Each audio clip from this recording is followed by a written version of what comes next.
morning, guys, and happy Monday. We are going to be doing a brand new chapter in our math book today. So if you have the pages, please get out chapter 11.1, and we're going to begin with decimals.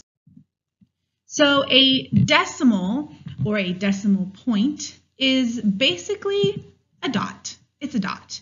And what this dot, small dot, does is it separates whole numbers from fractions or parts.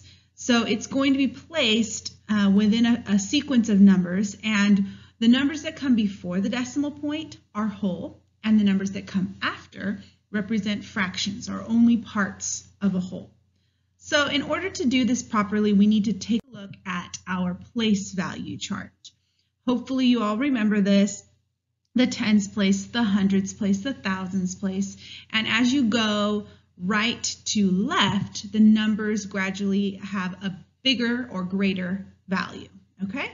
So let's take this chart, and I'm going to actually scoot it over just a bit because the decimal point belongs right here after the ones place, just to the right of the ones place.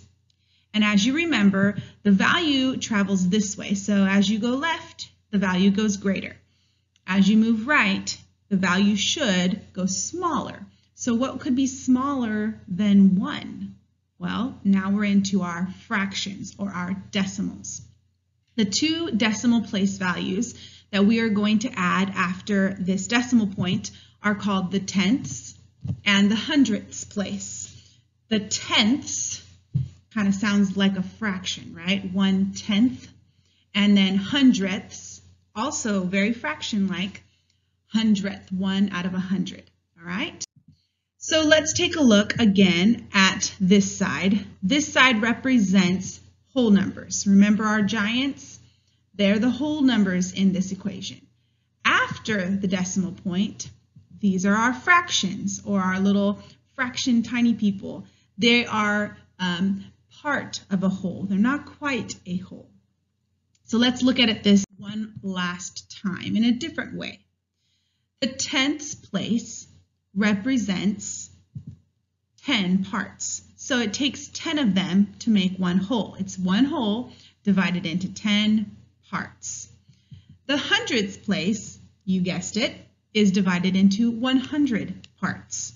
So to better understand this, I think of one whole dollar.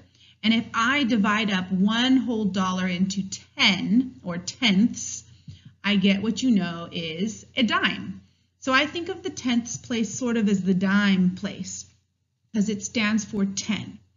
Then if you divided a dollar into 100 parts, you would get, my new favorite coin, penny. So you'll get a penny, which is 100 or 100th of a dollar. You have 100 pennies, you got $1, okay? So this is kind of how I view your decimal points and things like that. Let's look at the last slide. Your book for today, or your work page for today, is going to ask you to take a number like 3.14 and to stick it into the place value correctly, or into the place value chart correctly. And pretty much all you have to do is fill in those numbers. And really what you're going to look for is that the decimal point lines up correctly. So let's take a second, and if you notice, the decimal point was always between the number 3 and the number 1.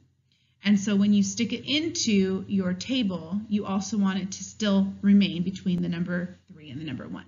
So good luck on your worksheet today. Let me know if you have any questions, and I will see you guys on Zoom.